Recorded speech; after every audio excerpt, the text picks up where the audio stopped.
چوارشت لە هەر مسلمانێکە هەبێ پێغەمبەر صلی الله عليه وسلم فەرمێت ئەو مسلمانە چێژ لە ئیمانەکەی وەرەگرێ خی گەورە یەقینێکی پێدات ئیمانەکەی سوودی پێگەێنێ یەکەمیان ئەگەر خی گەورە و پێغەمبەری صلی الله عليه وسلم لە هەموو شتێ خۆشتر گەرەکوێ دووەمیان ئەی یحب المرء لا يحبه إلا لله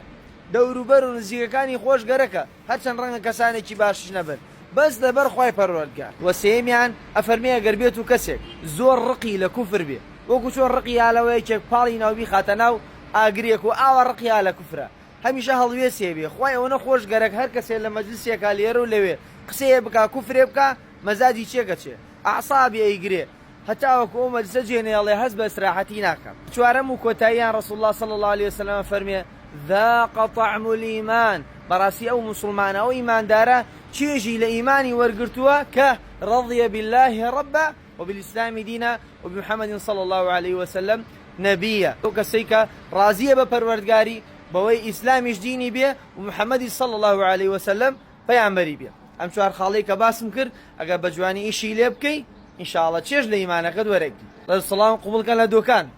سەلام عەلەیکم